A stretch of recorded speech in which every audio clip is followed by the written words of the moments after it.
time for Hostel Discourse. Here's your host, David Rolfing.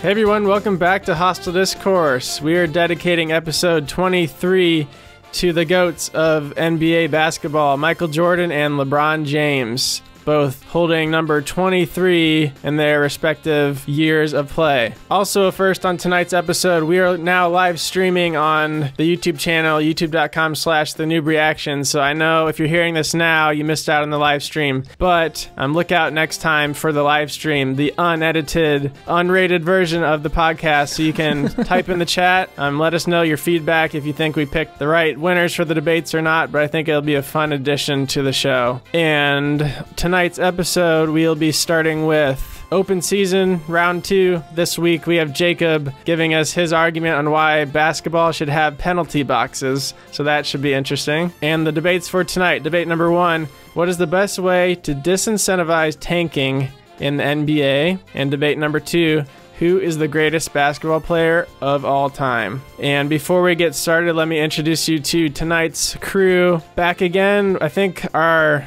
most frequent guest, Chris Fisher from New York City. Thank you for having me, all friends. And my brilliant co-hosts, Jared Cozart in Tulsa. Hey, gang! Jacob Hunter, also in Tulsa. Hello, loyal listeners. And Joe Kuiper out of the lesser Oklahoma City.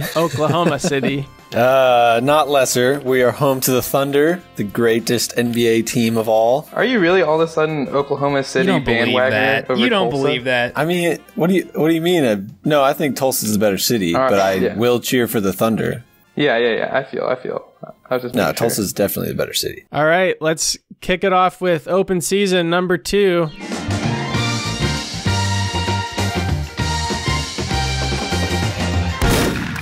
Jacob, you can take it away with your argument on penalty boxes in the NBA. Friends, listeners, I recently came to a realization, and it is that I am obsessed with the rules of sports. Whenever I watch sports, I can't stop thinking about them.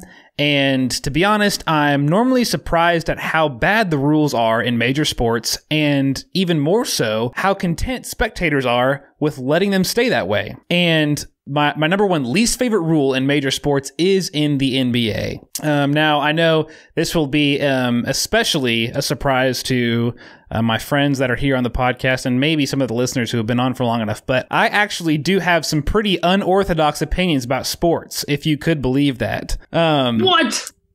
And here is my humble proposal. I've been examining this idea I've had for a long time, and the more I look at it, the more obviously correct and beneficial it seems. In the last 2 minutes of every NBA game, personal fouls should no longer fit the same rules they've had now.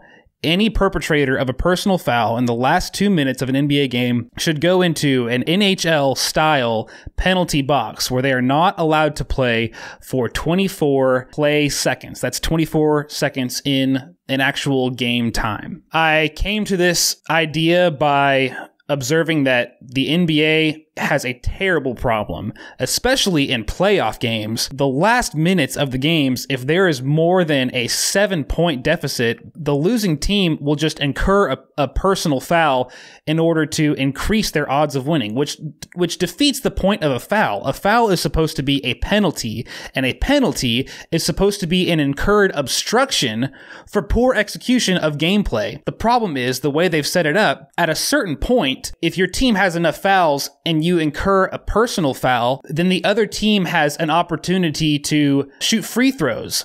They have an opportunity to gain more points, but for the losing team, that is their better option because otherwise they're just going to run the clock out and guarantee that they lose more time and possibly seal their own victory. So it's in the best interest of a losing team to incur a penalty. This is a terrible, terrible thing. The way you solve that is make a penalty much more punishing. So I looked at other sports that have a similar play style, like hockey or soccer, one where it's continuous and there's a ball or a puck moving around a lot. And hockey has a penalty box where if you incur a similar type of penalty, like a personal foul, then you go into the penalty box where you're not allowed to play for a certain amount of time, and the opposing team has to play with actually less players on the field or the court in this situation. This is a great setup because not only is it always in the team's lesser interest to incur a penalty,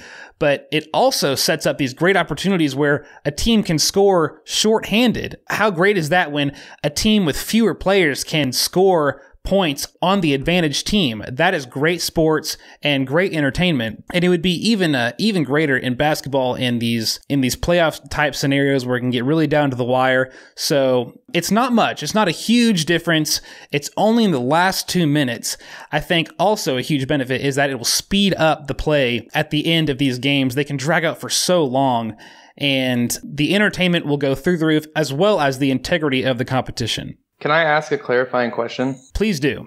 So it's within the last 2 minutes, I believe you said, and yes. The player committing the foul goes to the penalty box. There's no replacement, so it's 5-on-4. And correct. There's no free throws. That person just goes to the penalty box. Yes. I love it. Do you? I think it's great. Like, I don't think it's too outside the kind of Overton window to be accepted, but I think it's an awesome idea. What's an Overton window? It's like a economic phrase of like things that are outside the realm of like general public mindset. It's outside of my mindset for sure. I'm confused because I feel like the end of the game is 90% about clock management. And if you take away a team's ability, the defending team or losing team's ability to stop the clock without losing one of their players, you're essentially giving the other team 35-second possessions unabated. Yeah, but I think that's a great thing because far too often, like Jacob said, these games just drag on for way too long. It's horrible to watch almost all the time. And unfortunately, it's successful, I don't know, maybe 5 to 10% of the time, which makes it worthwhile. But it shouldn't be about clock management. It should be about scoring and defending baskets like the rest of the game. I agree. I think it's only I think clock management is such an emphasis in the later parts of the game only because we have such terrible rules that put such an emphasis on clock management. I guess I can't argue with you if that's how you want basketball to be, but it's supposed to be a high-octane, nonstop sport. It would be better if the point wasn't how well can you stop play from happening. It should be about how well can you play basketball. Man, I'm a fan. I like it in the fact that it would force people to take the beginning of the game more seriously, like the first 3 quarters of the game more seriously. Yeah, because isn't that among experts, I feel like that is a well-accepted idea that you're really just playing for the last quarter, right? Yeah, but at the same time, at that point, nobody would want to watch that final 2 minutes because whoever's in the lead by 5 points, like they won. Well, people don't want to watch the last 2 minutes anyway because if someone has a significant enough advantage, their fate is all but sealed. So you might as well get it over with, is what I'm saying. But it would take out the comebacks and the buzzer beaters. It wouldn't necessarily. It would just narrow the margin that comebacks are feasible in. Yeah. 5 points is still definitely doable. You just have to get 2 stops. I cannot remember a single time, at least in a significant game, where I saw a team foul their way into a victory. Oh, I've seen it. Yeah, I feel like most of us have probably seen it happen every now and then. But it's still like I de-gaff about college basketball. No, I agree. For every one of those you see, there are 20 that you see that are horrible to watch. You know, I've heard this before, and we've talked about this a little bit, and I've heard the criticism that the opportunity to shoot free throws is sufficient penalty to the opposing team. And if you can't make a freaking free throw, you don't deserve to get a handout of a penalty box. What do you say to that? I'm not sure I understand. I still think it's bad for the game. I think there are plenty of NBA players that aren't great free throw shooters. It's the way the game has gone.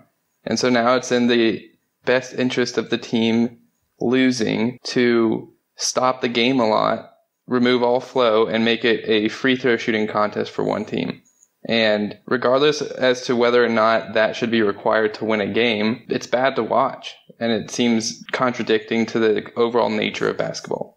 Yeah, I've thought about what you said and I understand it more now. And the idea is totally back of the current, at least like what I'm interpreting to be the central ideas to these rules. I think they're backwards because when a team incurs a penalty, you're not supposed to give an advantage to the other team. You're supposed to set back the team that incurred the penalty. So I think by principle, the question shouldn't be phrased as if you can't make free throws, you don't deserve a more safe penalty for you. You need to only be phrasing in the situation of like the team that is hypothetically incurring the penalty. You should say, if you want to intentionally incur a penalty, you don't deserve better chances at victory. Yeah, I buy that. So let me ask you this. Why did you choose the last 2 minutes? I mean, well, you kind of explained that, but what I'm thinking is, for example, when you have really bad free throw shooters like DeAndre Jordan or Shaq, they call it hack a Shaq, and they'll get to the bonus where any foul goes to the free throw line, and they'll just foul the person that shoots 40% from the free throw line at any point in the game. It could be first quarter. So, to be honest, I only said 2 minutes because I thought it would be more palatable to you guys, but you seem to all like it. Okay, so what I truly believe is that it should be the case for the whole game. Oh, wow. Yeah, Joe, spit it out. I like the idea of it being present for everything but the last 2 minutes. I just think the last 2 minutes are too important. I'm just picturing, even if you do play a perfect game and it gets down to, I mean, like both teams are tied, we'll say, and the fouls just happen. I mean, you go down low on somebody and somebody gets an offensive charge or somebody gets a blocking foul, and like that person's now out of the game. And for the next however many seconds, you have a 5-on-4 advantage, which is huge, just due to like regular. But it's any team gameplay. Like either side, regardless, it no longer has to do with how many fouls occurred. Maybe defenses play a lot lighter, and that gives an advantage to the team with the lower score. But if everyone's playing on the same rules, then it's fair. And but it leaves more up to the refs. Like the refs now decide the outcome of the game. What would have been a 2-point swing? They do anyway. And I think quite poorly. Yeah, but it'd make it worse. I do think if that is the main flaw. If this was just maybe a hard foul, a bad foul, a foul that could go either way against like the star player. Like think if it's Game 7 of the Eastern Conference Finals and LeBron gets a block, but they accidentally call it, a foul, and LeBron's out for the next 24 seconds. I mean, that would have huge impact on the game. How is that different from? I think these large leagues kind of have to operate like national states do, in the fact that like these policies have to be designed for the kind of general effect and the general reaction of the mainstream and like the middle of the road guy. And a lot of the middle of the road guys, I don't think will appreciate, maybe I'm wrong, but I don't know if they would appreciate the benefit of it enough if there were these certain scenarios where it removed like one of the game's best players from the very end of a game. Especially like what if it's like a tie game or something? I mean, don't get me wrong, I like the idea. I just think that's a flaw, if there is one. For clarification, Jacob, the penalty is a hard 24-second penalty box, or is it like I'm until modeling the it directly off of NHL rules. If the power play team, I guess the one with 5 players as opposed to 4, if they score, the penalty box is emptied and it's back to 5-on-5. That's kind of so fun. I feel like the worst case scenario for the losing team in both scenarios is that they lose 2 points. Here's a specific question. So say someone goes to the penalty box, the team that is on the quote unquote power play takes 10 seconds and doesn't score, and then the other team uses up the remaining 14 seconds on their offensive possession. Does the player get to immediately run out of the penalty box, or is it until the next whistle? Yeah, they get to go right back in. The idea is that you speed up the last 2 minutes of NBA basketball. Man, what if like LeBron just came off the penalty box and like for a full court alley-oop because everyone forgot he was out there? That'd be awesome. It would be an amazing highlight. It would. I know. I would love the live subbing. Sounds so fun. Live subbing would be cool. That would be fun. I'm not convinced that shooting free throws is like. Oh, wait, hold on. Let me start over. I'm not convinced that the penalty box is that much worse of a penalty than shooting free throws. It's most of the time you're not going to have DeAndre Jordan on the line at the end of a game. Like when they throw the ball in, they're going to throw the ball into a guard probably, and he's probably a pretty good free throw shooter. The guys that are at the line at the end of games are usually the ones you can trust to put the ball in the hoop at the free throw line. I feel like if we're doing like an expected points kind of analysis, I'd be interested to see. I don't think you got a better chance of forcing a missed shot 5-on-4. I mean, I guess maybe not in the NBA than a lot of guards with 2 shots at the line. So I think the idea of more about the principle, I think, is the most powerful difference between what I'm proposing and the current rules. In that, sure, maybe the opportunity or the probabilities, they might be really similar, or they might be more to the detriment of the penalizing team. But if a team makes a penalty, it has to be on them to recover, not on the opposing team to fault. Does that make sense? Yeah.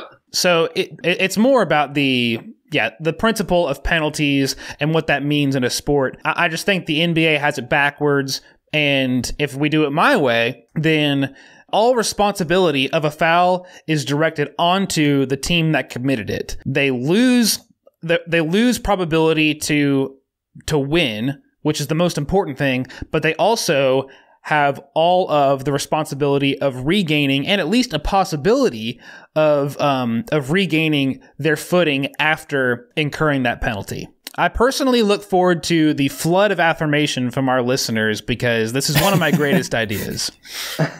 Well, you've convinced me, Jacob. I'm not a huge NBA fan, happy. But I think that it sounds fun to me, and I haven't watched a single NBA game this whole year, in the past 5 years even. But sounds good to me. Rule changes do make games more fun to watch. Like when they change the field goal or the extra points in NFL, now it's kind of fun to watch the extra point a little more. I don't know. It just adds something when it's first implemented. So Agreed. So you're in, Joe? Yeah. No, I think it's not going to work, but I would totally enjoy watching it. That doesn't make any sense. Are you in or out? Yeah, I'll go in, but I don't think it would work. When they disallowed crotch shots in the UFC, definitely less fun with that rule change. Oh, man. This oppressive, high government UFC rules officiating. It's ruining the game. What the heck? I had some live listeners tell me that they also agree. So Really? Yeah. Nice. A few of my friends are listening and they said they agree. Okay, nice work on that open season argument, Jacob. Let's move on to debate number 1.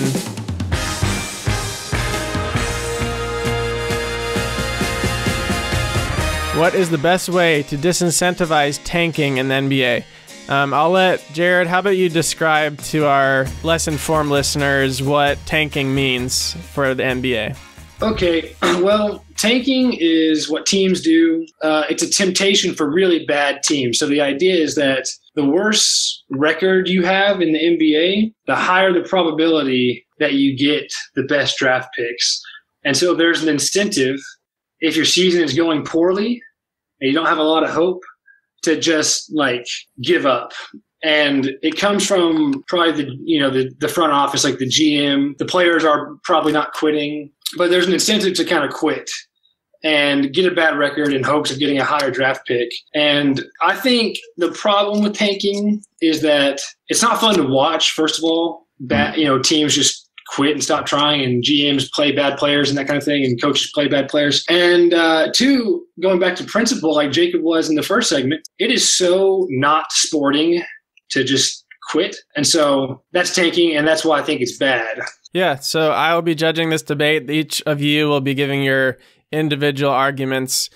So let's start out with 30-second to a minute opening statements. Just give me your brief summary of your solution to tanking. And let's start with Chris.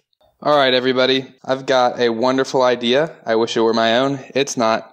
It was proposed by a graduate student, and I tried to find his name. I can't remember what school from, but some sort of, I think, economics or business graduate student. Long story short, he came up with an idea that maintains the parity structure that the draft is supposed to provide, while simultaneously incentivizing teams to play well throughout the whole season and potentially adding some fun, action-packed games for even the worst teams in the NBA or other leagues at the very end of the season when those horribly performing teams are often deep into their tank mode. Okay, thank you. Let's move on to Jacob. Sure. I am getting this idea from Chad, no last name given, from Champaign, Urbana, Illinois. Reading this off of the really informative 538 article, and he proposes something he calls the lottery playoff. And he claims that, and now I claim that the best way to de-incentivize tanking is at the end of the season, you randomly pick 14 teams to play in a playoff, and the top two slots, or the top two teams in that tournament get the top 2 draft picks. All other teams get draft picks based on their record of the regular season. And the idea behind it is not only does it equally de-incentivize tanking from or as any other option, but it also offers a really entertaining way to handle a gap between the regular season and the NBA playoffs. So poor teams still have some investment and fans can still get really involved in a tournament style format with high octane and really high weighted important games that can go down to the minute and get some really great sport moments. Very interesting. How about Jared? We've all said some similar things so far as what we want our ideas to accomplish, to completely disincentivize tanking and to make the game more entertaining. And it just so happens that mine does both to a greater extent than all the others. And my answer is called promotion and relegation. And the short idea is that you've got the teams in the NBA, that's the major league, and then you have the minor league or minor leagues. And it goes like this. The worst teams in the NBA are kicked out of the NBA and sent to the minors. And the champions of the minors are promoted to the NBA. And it's clear why it disincentivizes tanking. Well, I'll get into the details later. That's the idea. All right, Joe. I could go with the NBA futures, but I'm trying to be a creative person here. So there is an article on 538 that has all these cool ideas, and one of them was probably a pretty good one, but I'm not going to take their idea. Instead, I'm going to take it one step further from Jared's plan. And what we're going to do is have the bottom 3 teams enter a lottery so that whichever one ends up getting drawn from the hat, since they were the worst in the league, or at least one of the 3 worst, they have to give up their highest rated player to free agency. But in turn, they also receive the first round draft pick. Who rates players? Well, it'd be a composite score of rebounds and points. And it's just rebounds. no, I said points. The composite rebounds. Interesting, Joe. Yeah, that is very interesting. Okay, I'll open up the floor to further explanation or rebuttals so you guys can take over from here. All right, I have some clarifying questions I'd like to run by Jared. Yes. And Chris's opening statement was so vague. I'll just let him explain when he has the chance. But yeah, that was very vague. This also applies to Joe. That was very vague. Vague. Jared, how many teams get demoted or promoted? It could be as many or as few as you'd like. I'm going to stick with 30. I'm going to stick with how about 2, the bottom 2, and then the top 2 of the minors. All right. And then, Joe, would you or would you not agree that, well, this applies to both of you guys, there will come a point where some teams can evaluate that they have no chance of reaching the bottom 2 slots in their league, and therefore they can tank to their satisfaction? I'd like to tank to your satisfaction. No, I don't. I don't concede that. Okay. And if Jared doesn't, then I don't. Okay. Well, I don't know. Why aren't we conceding? I'm actually more on bated breath, waiting for Chris's actual. Let me case, give my full answer because I wanted to fit it into a more condensed version. So here's the idea from a grad school student that got some popularity, and I thought it was brilliant. And I have very strong rebuttals to all three of your proposals. This student's idea was, so all right, back up a little bit. The general reason and idea of a draft is parity, right? It maintains some sort of parity by awarding the worst teams in a league an advantage in the offseason to try to maintain this level of parity. The problem with that is the current format and a lot of formats incentivize teams to manipulate that, and thus we end up with the tanking situation. So, every team that misses the playoffs at some point or another is mathematically eliminated from the playoffs because they can't possibly win enough games that would put them into even the lowest spot to go into the playoffs. This guy's proposal was simple yet effective. He says, once you're mathematically eliminated from the playoffs, the team with the most wins gets the top pick and so on. So it provides parity by giving a big advantage to the teams that are mathematically eliminated way early in the season, like the very worst of the worst, say with 25 or 30 games left, as opposed to the teams that are fighting out for a playoff spot and just miss it and are eliminated with a game or two left.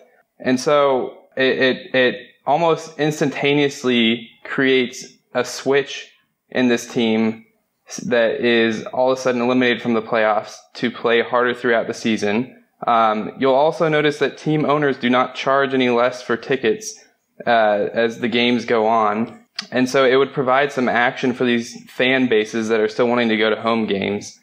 And I'm trying to think if there's anything else I wanted to say. Yeah, it would create some like really exciting late season games for teams that have been out of the playoffs for a while. It doesn't take any big structural changes to the league, which I think is the big flaw with a few of your guys' arguments. There is one singular flaw to this plan, and it's that you would basically be incentivizing some players to play hard so that they can be replaced. But that's basically what's happening on bad teams as it is, because they're bad for a reason. Those bad players or below league average players are going to be replaced one way or another. And the players that are good but on bad teams will either remain on that team or sign with another team. Chris, is your friend's name Brett Schwab? Because the 538 article has that exact idea submitted by I don't know his name. Schwab. I've never read the articles. I've just heard it discussed before, and I thought it was a great idea. Yeah. The Tombstone Date is what they call it. It's a pretty sweet name. Sweet so name for you sure. at least have that going for you. But Chris didn't use that name, so he's not allowed to. I've been on a few Tombstone dates myself. Let me add some flaws to Chris's plan. That's funny, Jacob. No, Jared, I said there's only one. You can't. I heard that, but you are wrong, my friend. Here's another flaw.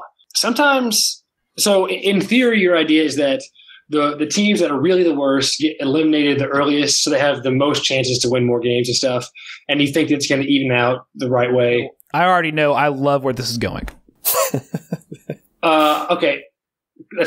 I hope it goes a completely different direction than Jacob was thinking. Yeah, Jacob's made me really nervous because I'm not.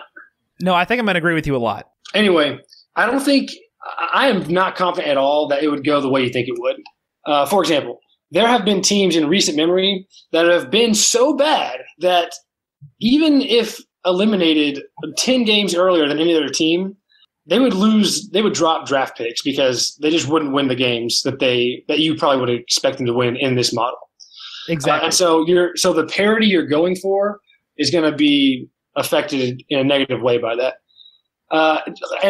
Let me respond to Jacob real quick while I have the floor about his whole everyone else will just still has the incentive to tank or whatever he said. I disagree, because tanking is not a fun process for teams or for fan bases. Only the worst teams are going to be incentivized to tank. If you're a middle of the pack team or even like a middle to lower tier team, but you have a chance to compete and maybe make the 8 seed for playoffs, you're going to compete.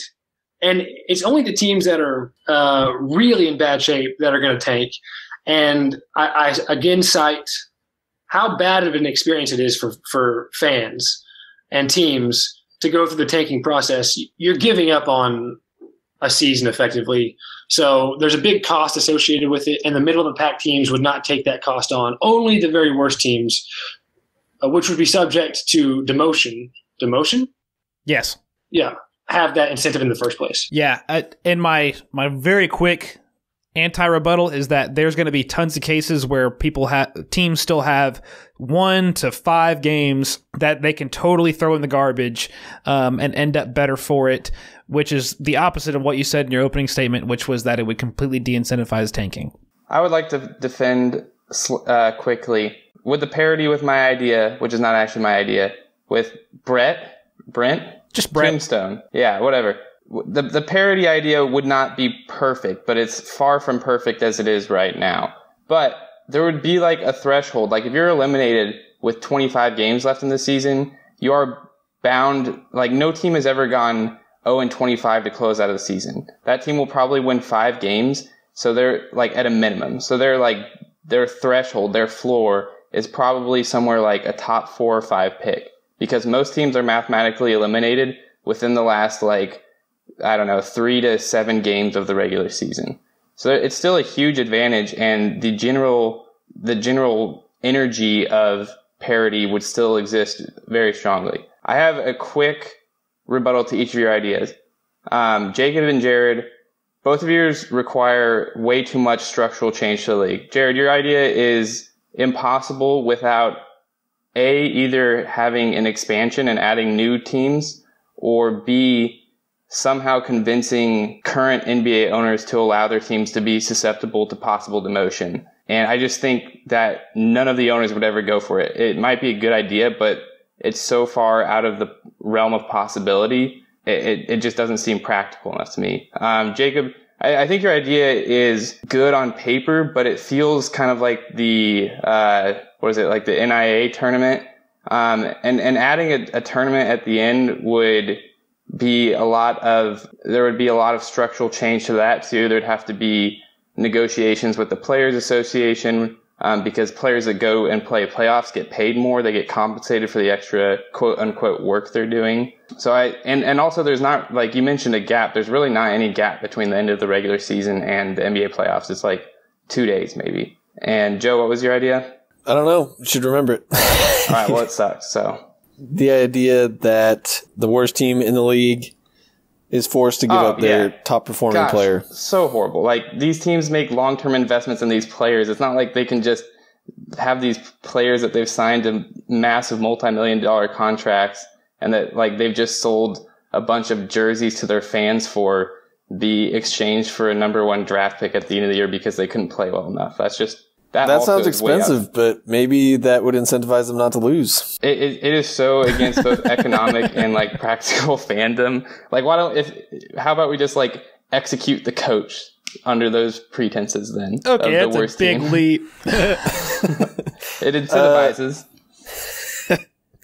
Chris, Joe, I have a question for you. Oh, yeah, okay. So if the bottom 3 teams get randomly put in a lottery and randomly selected to give up their best player, is giving up your best player that bad if you're getting the number 1 draft pick, or is that still like a huge deal? Is the number 1 draft pick gonna be better than their best player? So is that even a negative for them? I would say that it would depend on the situation, because definitely some of the worst teams don't really have like the superstar, but I mean some of them do, and they still end up not very good. So those bottom 3 teams in that lottery randomly getting picked, they could want to get picked to get rid of their best player if they're going to get somebody else that's better. Well, no, because you're talking about a person who is consistently performing well, the best player on your team, traded for a guy coming straight out of college who you don't know much how he's going to perform in the NBA. I mean, I guess it's possible that he could come in and just play lights out, but chances are you would be downgrading slightly. Okay. And Jared, I have a question for you. Yep. So currently there's no minor league, right, to the NBA. So that's a whole new league that you're wanting to create? There is a minor league, actually. Perfect solution, Big D. Absolutely perfect solution. And I'm actually amending one of my arguments from a previous podcast, but eliminate college sports. And all the college athletes that were good enough to play college but weren't quite good enough to go pro yet, they are the minor league.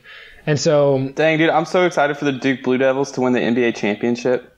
Yeah, exactly. Yeah, exactly. That is insanity. And let me say this while I have the floor. I'm afraid I'm afraid I have understated the entertainment value of my idea.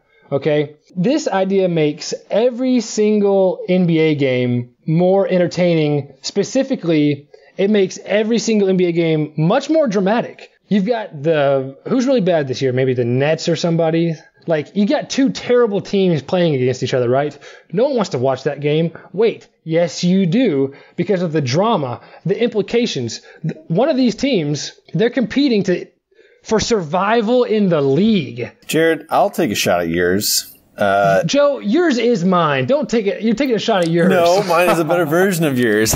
Yours, the problem is that you're sending two teams to the minor leagues where they will basically be kind of worthless for a year and replacing them with a team that's going to get destroyed that year. So you're kind of putting them on a cycle where the minor league team is going to get replaced the next year by the team that just got kicked out of the NBA because they're going to be better than the minor league teams. And they're not going to be any better when they return to the NBA. So wouldn't they just keep losing on an endless cycle? And if they keep losing, the players on that team that are actually good will give up their contracts, not return, making that team even worse. Cleveland Browns, case in point. It's a spiral. Interesting point. Yeah, Well, it's like the Browns versus the Alabama argument. Alabama would get crushed. Let me say this, okay? This idea is not untested. Okay, it's untested in basketball, but professional soccer in Europe, they have this system in place. And another great thing about the system, so that point is to say that it's not a death spiral that wouldn't work. Like, it works already in soccer. And I forget what I was going to say. All right, it's definitely proven to work, but my question is just the feasibility. Where are these teams going to come from? I've answered that. The teams come from the college players that don't have college teams to play for anymore. So those college players are just going to build their own NBA arena and all of a sudden have like an NBA able hosting arena? Absolutely not. But as soon as college sports don't exist, the market for the minor league basketball, it will happen. It's just like the idea works. Like I like the Premier League and I like how it works there, but it's just too far out of the realm of realism in modern American sports. It's a much longer shot than yours. I concede that, but it is a much better solution and it's a more ideal fix. So that's the trade-off. And if we're picking what truly is the best way to combat tanking, I would take the ideal solution over the practicality. I'm going to go with execution of head coach then. I think it's a great statement, Jared, and I'd like to squeeze one thing in before we go into final statements. I think that's what the plan is, right, David? Yeah, why don't you squeeze this in and then transition into your final statement? Sure, yeah. Chris mentioned that there isn't a gap between regular season and playoffs. What I didn't mention in my opening statements, didn't have time, was that the idea, as you could read in this 538 article, is that you put about a week in between regular season and playoffs to give the playoff teams enough time to practice. Not enough time, but added time to practice. They'll be better. The playoffs will then be better. But then you also have time for this tournament. So I didn't mean to sound like I was just making up a gap between those two.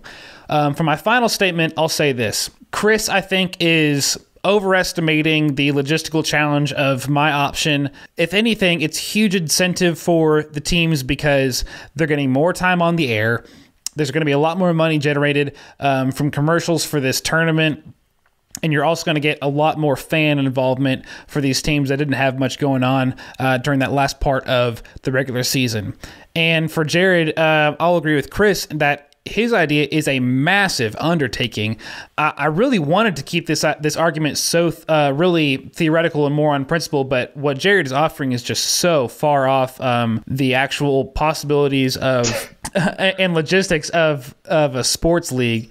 And for Joe's argument, it shares an issue with Jared in that what's going to happen is you're going to have teams really just border on that line between they're just going to stay on that that lower tier and never really move up like we want them to. My argument offers an opportunity for two teams to really rise above out of all the teams that don't make the playoffs.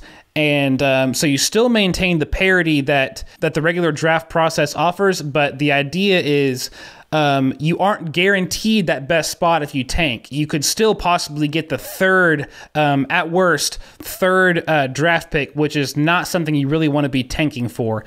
So I think my idea effectively eliminates the need to tank while offering a lot more sports entertainment and investment for the fans, which I think is the most important thing. Okay, next final statement. Let's go with Chris. I agree with Jacob. Jared and Joe's ideas, as effective as they might be as far as incentivization, are just so far outside of the realm of possibility and a realistic sense of modern day sports that they're not practical enough to win this argument. Jacob and I have similar ideas. The pros of my idea versus his are mine is immediately available for installation. You could snap your fingers and it'd be ready to go next year. I think it actually does a better job of providing parity because it's a lot bigger of an advantage for a team that's been eliminated with 25 games left to win maybe 5 or 6 games, as opposed to bringing it down to 1 game or 2 games at the very end of the season, which is, between 2 bad teams, not much different than the current picking a lottery ball out of a big ball spinner thing, whatever those are. And at the same time, I don't think my idea would subtract any excitement. There would still be all these scenarios, and they would be throughout every team that has been mathematically eliminated, because they'd be jockeying for positions at the very end of the season, and 1 win at the end of the season could move you from 8th to 7th, or it can move you from 2nd to 1st. And that would be exciting for fan bases. They would come out and cheer and watch, and teams would have a reason to play hard. Great. Joe, give us your final statement. I'll add one more thing to the burning heap of trash that is Chris's argument, in that I just feel like what you're doing is moving the tanking period from the end of the season to slightly before the end of the season. Exactly. Because now you're going to have teams who know they're not going to make the playoffs eventually, and they're going to say, well, we could either try really hard to make the playoffs these next however many games, or the deadline for getting kicked out of playoff contention is coming up. Why don't we just tank the next 5 games, get there, and then we'll have a better shot at winning the most games in the period following that. For my own argument, it is similar to Jared's, mostly because I wanted to argue what Jared was arguing, but now that I've heard him argue it, it is stupid, and I'm glad I didn't pick it. Mine is better because it doesn't condemn a team to this borderline where they're going to be terrible forever. You at least reward them a little bit by giving them the number 1 draft pick. With Jared's, all they do is get sent to the minor leagues. They don't have any benefit from it in the long term, and they'll stay bad. Mine, at least they have the potential to get better. Great. Jared, you are last. Okay. I would like to just emphasize what Joe said about Chris's. It's actually not that effective at disincentivizing tanking. It just shifts the time in which tanking is incentivized. Chris is saying that his is exciting because, teams are jockeying for draft picks, and, they could get the 7th pick, they could get the 5th pick. I mean, draft picks, that's kind of exciting. That's not the most exciting thing ever. In my system, teams are jockeying for survival in the league. That is dramatic. That is more entertaining. It's way more entertaining than jockeying for draft pick. And as far as disincentivizing tanking, I think for the most part, all of our arguments are similar. I think they would do, with the exception of my criticism against Chris and Joe's criticism, I think each would disincentivize tanking well. So it comes down to the other factor of what makes this good, and that's entertainment value. And having a whole nother league whose games matter to the majors, and having the worst teams' games matter to the majors, increases the drama and entertainment value significantly more than any other, making mine the best way to combat tanking. Great arguments, everybody. I'll admit I'm not the most educated on this topic or the NBA in general, but I'll do my best to pick fairly the debate winners. Starting in 4th place, Joe, I'm going to have to give you 4th. I disagree, but accept it. Yeah. Are you sure you don't agree, Joe? I don't. You didn't have that much behind it. I felt like the other 3 were just more fleshed out, and so less original. From that angle, I think that I have to give you 4th. Jared, I'm not going to lie. I didn't listen to your final statements, but I never do. unless I'm judging, in which case I don't listen to any of your argument. I just want you to know that. Wow, Joe. Well, we finally found one thing we have in common. In third place, Jared. And I'm giving you third because, I mean, all the arguments against you, how it's just not really possible. And I think the best way to disincentivize tanking really has to be something that could actually be implemented. And yours does sound really exciting, but I just don't think that it's ever going to happen or be possible. And people touched on that. So that's why I'm giving you third. But I did like it, and I think it would be fun to have a minor league where teams get kicked out. So, well, look, I understand, and I think that's a fair judgment. I was pretty scattered on this one, I felt like. But, man, it would be fun. And that leaves Chris and Jacob. So both of these debates are implementable, I think. They both could be put in. You'd have to, for Jacobs, you'd have to put a week in between the regular season and the playoffs, but I think that's definitely doable. Chris, I think that, as you said, this could be implemented immediately, which is a bonus for you. But I will have to give first place to Jacob. Oh, no way! I got one.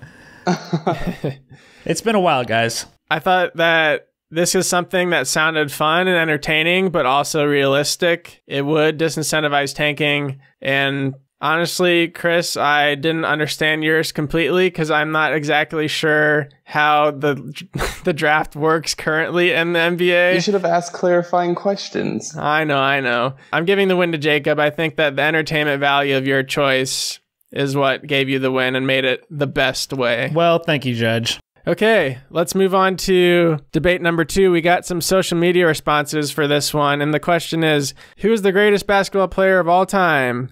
So just on the live chat from T Money, I'm guessing that's Thomas Shore. He said Wilt Chamberlain, GOAT. On Instagram, Carter Jameson, Lonzo Ball. Jeremiah Neely said Joanna Man. We got some trolls out there. Chris commented King James. We definitely have some trolls. Thomas Kerwin said Dirk Nowitzki, but God. unironically. Brett Stewart said Russ.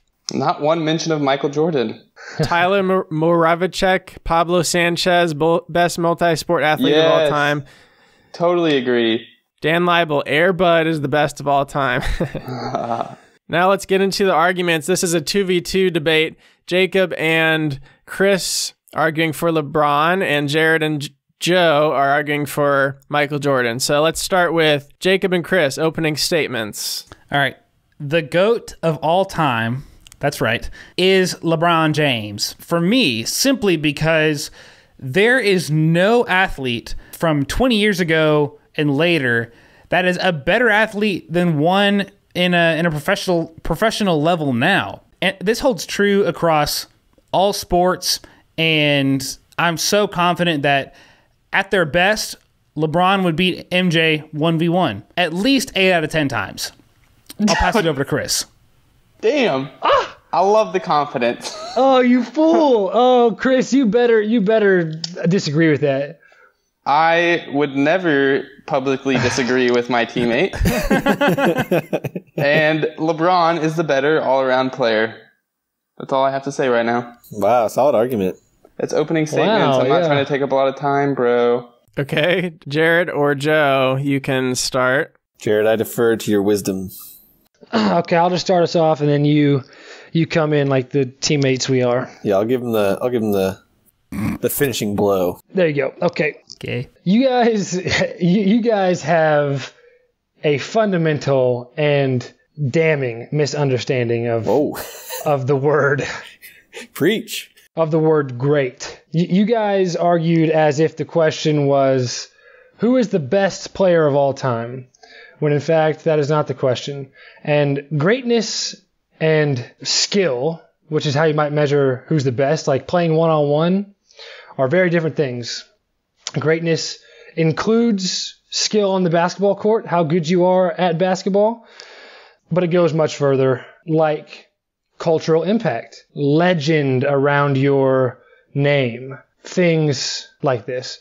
And so it's the sum of how good you are at basketball and how good and the off-court, impact, if you will, that makes up greatness. And you guys are just arguing for best.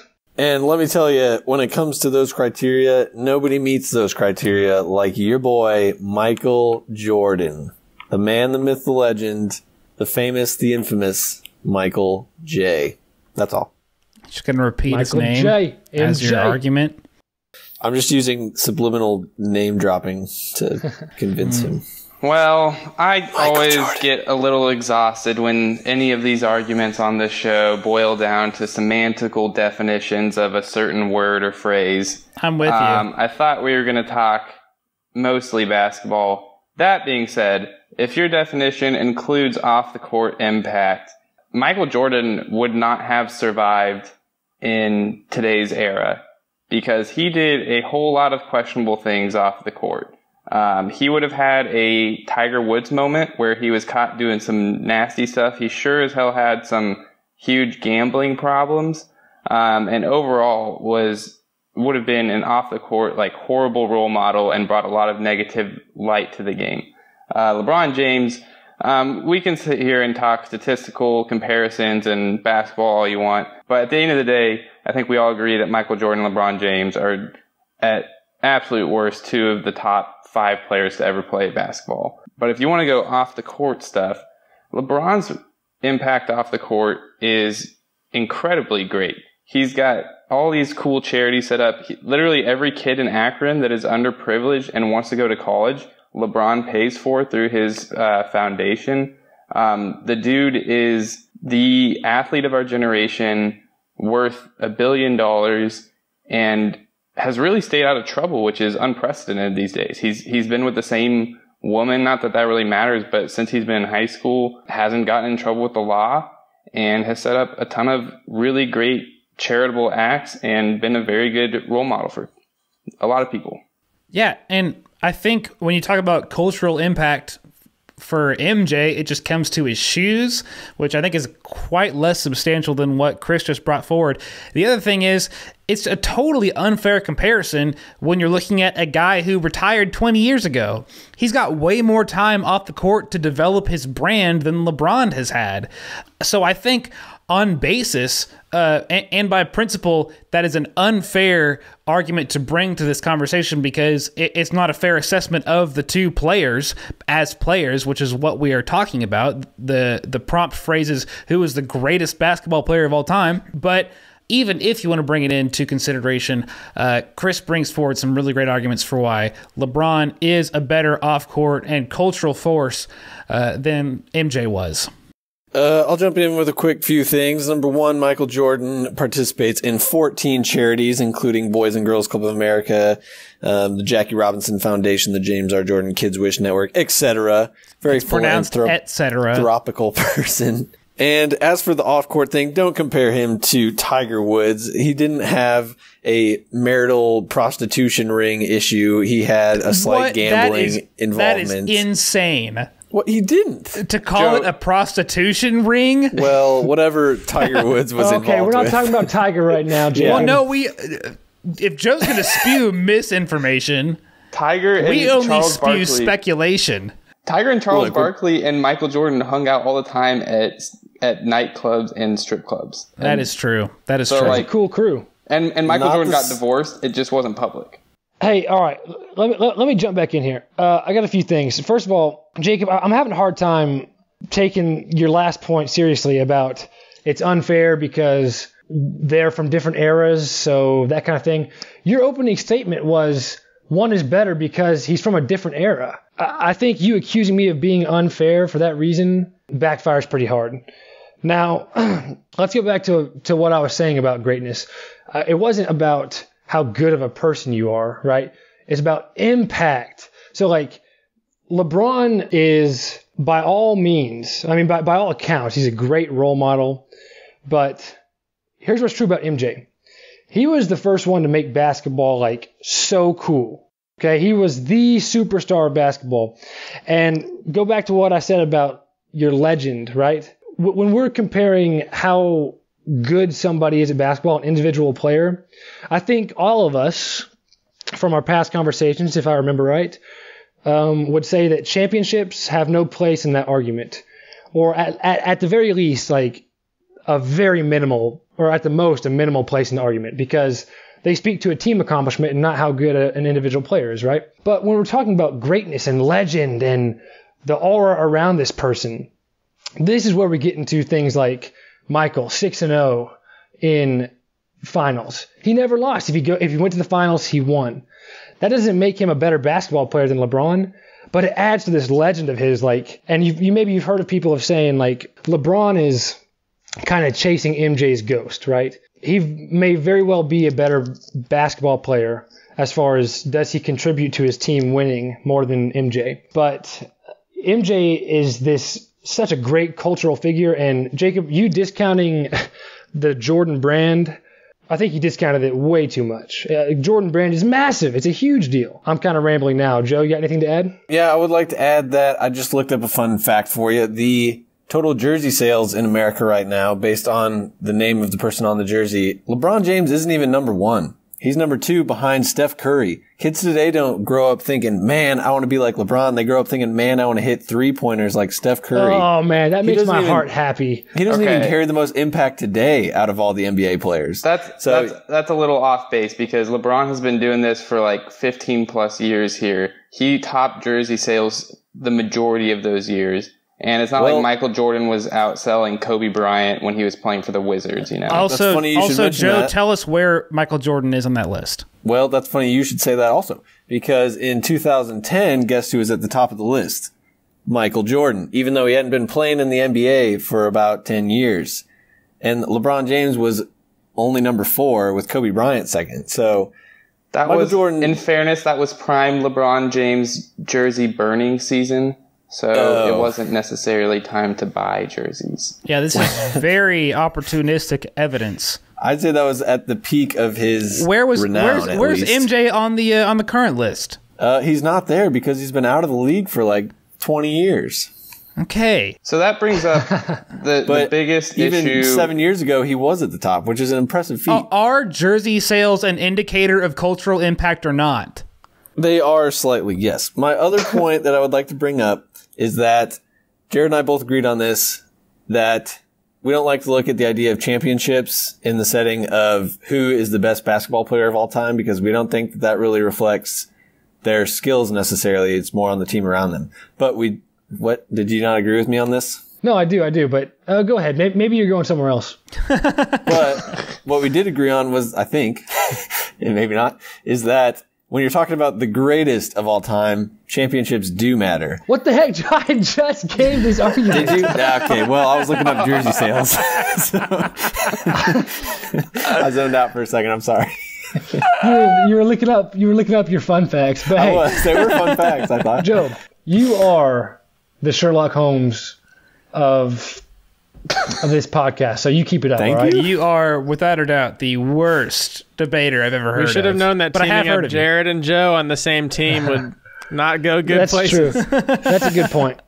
I think this is kind of funny, and I'm actually refreshed. People that listen to this might be like a little bit like, why are these guys not talking more about basketball? But I think we've all, as friends, like had some form of this debate so much for like the last 5 years that we're like ready to kind of push into new boundaries, which is kind of enjoyable. But if we bring it back to the basics, it sounds to me like you guys were even beginning to give way to the fact that LeBron James may be the better basketball player, which is what I was expecting this conversation to be more of.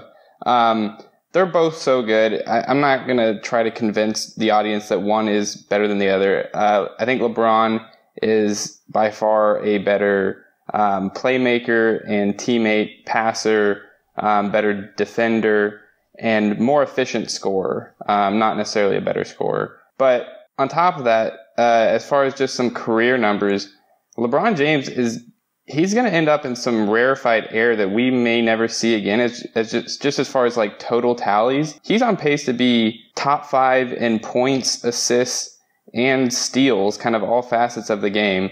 He'll probably be top 20 to top 10 in rebounds by the end of his career.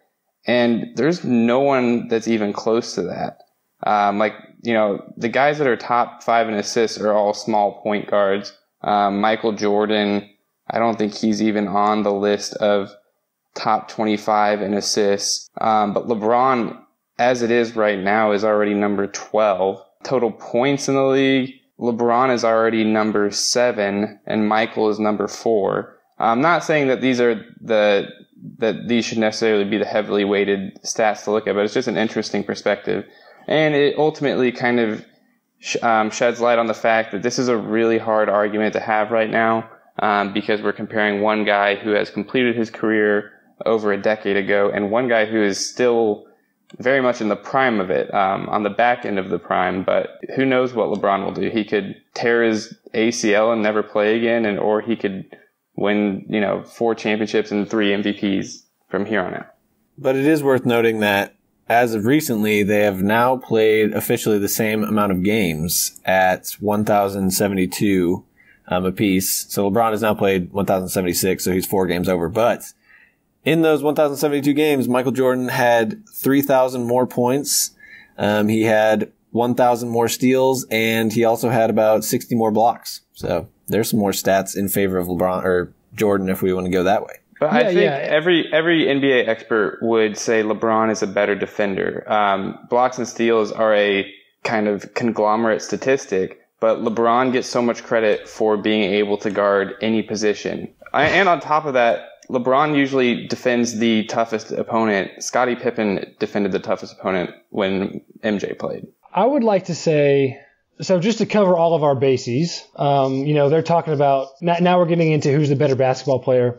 And people have won debates on this podcast before by citing all-encompassing statistics. There is one for basketball called player efficiency rating, and it just so happens that Michael Jordan has the highest player efficiency rating of any basketball player to ever play the game. Second, it's worth noting, is LeBron James. But sadly, this is about who's the best. Actually, it's about who's the greatest. But even if you measure it by contribution on the court only, by the best objective measure we have, which is player efficiency rating, Michael's the best. And Chris, I would definitely disagree with your comment about defense. It's true that LeBron can guard more positions, but I think a great proxy for defensive dominance in their time is selections to the NBA all-defensive team. And LeBron has made the all-defensive team 6 times. I don't have the numbers on the breakdown. I think that must be first team all-defensive. MJ has tied for the highest number of defensive all-NBA team selections of all time at 9. And he also has 1 year where he was selected as the defensive player of the year. In other words, the best defender in the league. Preach. Let me go back real quick to player efficiency rating. Its biggest deficiency is that it doesn't measure defense well. And by the numbers I just gave, I think it's safe to say Michael is the better defender.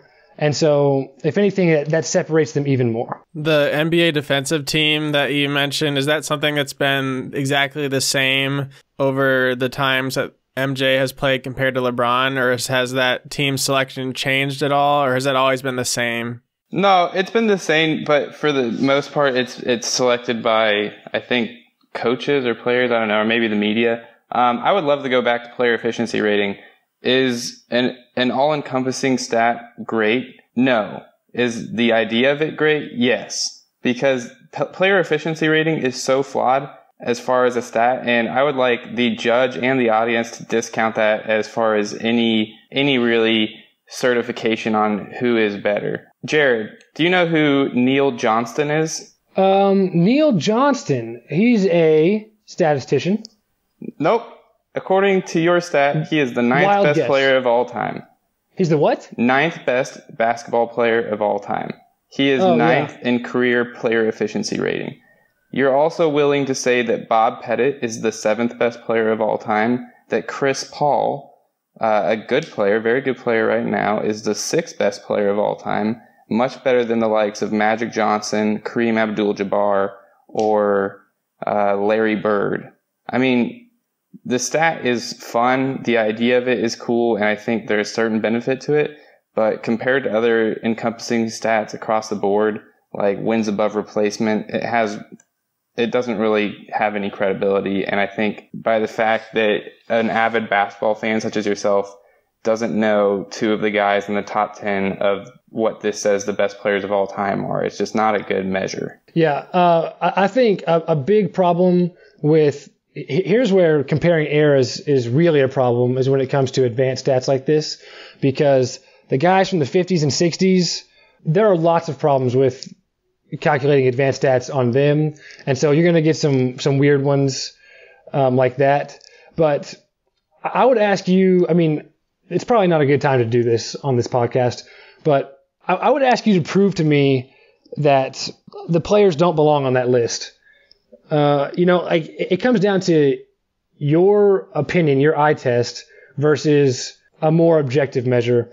And in the research I've done about player efficiency rating, by far its biggest flaw is it just doesn't account for defense very well, for how good of a defender you are. So someone can be not very good at offense, but they can be known as someone who like kind of locks down the ball on defense and plays really good defense, but maybe just forces tough shots, but that doesn't show up in the box score, right?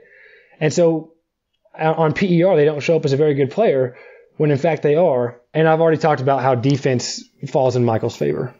I find it interesting that Chris would want to discount PER, even though it's the only metric we've really given so far, and his argument revolved mostly around his own subjective opinions of LeBron James' defense and obscure references to experts which he didn't really cite. And also, Neil Johnston played in the 1950s, so unless there's a 70-year-old on this podcast or older, I don't think we really would have watched him play regardless. It's not watching him play. Bill Russell played in the 1950s. Everyone knows who Bill Russell is. But Neil Johnston is apparently better than Bill Russell according to PER. Maybe he was. Yeah. I mean, okay, then like I can't prove it to you. I can't prove that you're wrong. But you could ask 100 NBA historians, and 100 out of 100 would say Neil Johnston and Bob Pettit are not top 10 players of all time. Right. And so that goes back to the problems with measuring players from the 50s and the 60s, where stat keeping was so far behind where it is now. Like many stats like steals and blocks weren't even kept then. So it becomes very, very hard to judge the old players like that. But within the modern era of the NBA, it is a much, much more reliable stat. So yeah, I grant you that Neil and Bob, maybe they don't belong, maybe they do belong. It's really hard to know because we don't have the same standards back then as we do now. I think it's really easy to know they don't belong. Everyone knows they don't belong. No shot to these guys, but it's just not a good stat for comparison. And I think it's very obviously not a good stat. There are better all-encompassing stats that I am refusing to mention because they also say Michael Jordan is better, but this one is just a garbage stat as far as comparing players' all-time effectiveness. Judge, please submit into evidence that our opposition thinks that all good encompassing stats, at least all that he's seen, point to Michael Jordan as the best player ever. That's putting words into my mouth. I said there are others, not all. I will not remember that statement. Goodbye from memory. Okay, let's get into final statements. So I'll give Jared and Joe a minute to convince me of their argument. Look, Michael Jordan carries more weight. It's up for debate whether one was better than the other based on like statistics or variables, but Michael Jordan does carry more weight. He has the entire Jumpman, Air Jordan logo brand behind him, the tongue-out basketball play. Everything that you think of when you think of Michael Jordan is it sticks in your mind more than it does with LeBron. And he has all these championships behind him, which carry weight in the greatness argument, as we've now said twice on this podcast. And overall, he's just the bigger icon, which makes him the greater of all time. Very good, Joe. Yeah, you like your historians, Chris. 100 out of 100 historians would say that LeBron... oh, man, I messed that up. Would say that MJ is the most iconic player of all time. Undefeated championships, Space Jam. These are all cultural influence. The Jumpman logo is recognizable and iconic. There's almost no doubt, especially if you want to go by this historians thing, that he has the greater legend, okay? And if nothing else, it is so blurred as to who's the better basketball player that you must defer to greatness. But I think we've even proven that Michael should be considered the better basketball player too. So on all bases, we're covered. All right, thank you. Let's go over to Team LeBron. Final statements, please. Yeah, I'll just briefly. I mean, I feel like you guys are just pigeonholing this debate. You're forcing your own definition of greatness, and now it's become who's the most iconic, and that's not really what the discussion is about. I don't think it's really all that great to be comparing Michael Jordan's business success with Nike as to why he is the greatest of all time, even though that's one of the foundations of your argument. I'll agree that they're both like incredibly close as far as talent and value to a team on the court. And off the court, Jacob mentioned it earlier. I mean, Michael has had 20 plus years to be in the booming shoe industry and get his name out there. So he's had a huge time advantage. And he's also had and it's silly for us to be talking about this because it's just getting down into just such a tangent, but he's also had an advantage of not being seen, because had he been around in the social media era, he would not have survived. Like he would have, I am very confident he would have had some sort of time away from the game like he did when he played baseball, but for reasons that were forced by his shady behavior off the court. It's just too hard to compare when someone is still playing and still in their prime of their game to someone who has been growing a brand for a long time. Yes, I will totally agree with what my teammate says. I'll also say great athletes only become remembered more fondly as years go on. So in 10 years, it will be fair for us to debate who is the greatest, given we assess Michael Jordan at his time right now. But I'll say it's fair for us to assess their basketball playing because they have both played the same amount of basketball. It is not fair to assess their business successes and their cultural impact because they have not had the same amount of cultural exposure. That entire idea is unfair and not valid in a logical argument. But 10 years from now, it won't be the 23rd episode of Hostel Discourse, so we have to argue that. That is a good point. That is a good point. It could be 230. Ooh. 2030. Yeah, 2,323. Whoa. Or it could be 23 to the 23rd power.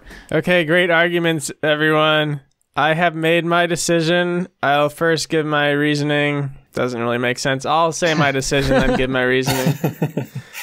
So I won't be able to keep it a secret in giving my reasoning. The winner for this debate was Team Michael Jordan, Joe and Jared. Hooray! I think that's fair.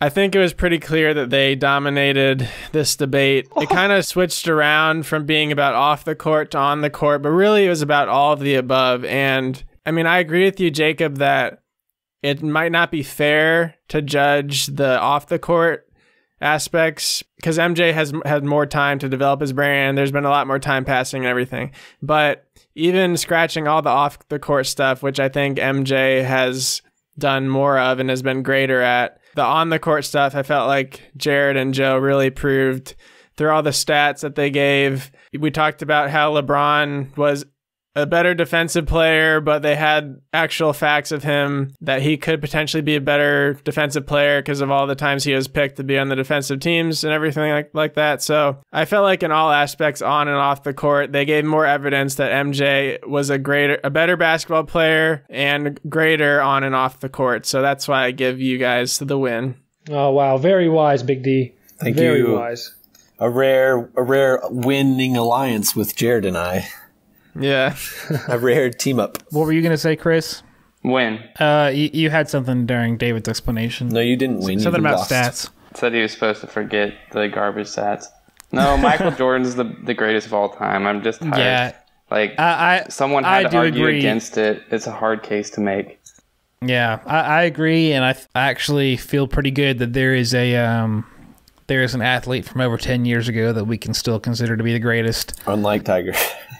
Tiger is definitely the greatest. And there's still more Tiger to watch. Oh, Yeah, baby. Tiger's- So, No, Tiger's done. I hate to say it. I don't even hate to say it that much, but he done.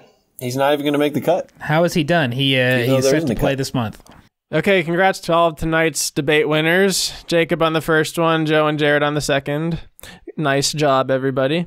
One thing I wanted to mention, the University of Tulsa's Collegian newspaper wrote a raving article about the podcast. They put us on the same list. The head of the article was top podcasts for entertainment and education. So we are on the same list as This American Life, which is a big honor for the show. So thank you to the kind folks at the Collegian for writing that about us. It'll be in this month's issue of the newspaper. Remember to leave a review and rating on iTunes. It'll really help out the show, and we will keep an eye out for those and read the most creative one on each episode. And follow us on all other social media. That would be Instagram, Twitter, and Facebook. And keep an eye out for the live episodes. We should be doing it every week. We've got some chat activity from tonight. It was pretty fun seeing that. A few people talked about how MJ is the GOAT, so they agreed with my decision. And keep an eye out for next episode. Every other week is the schedule. So we will see you next time. Bye-bye. Bye. Bye. So long. You did it! You stole his catchphrase. Is that Jared's catchphrase? Yeah. It is. Oh, I'm sorry. I take it back. I take it back. David will edit it I thought you out. did it on purpose. I was honestly reading other things. So long. Thanks for listening to Hostel Discourse. Subscribe and leave us a review on iTunes, Google Play, or Stitcher. And check out our other social media accounts linked in the show notes. Join us next time for more inexhaustible debate over the most questionable of topics.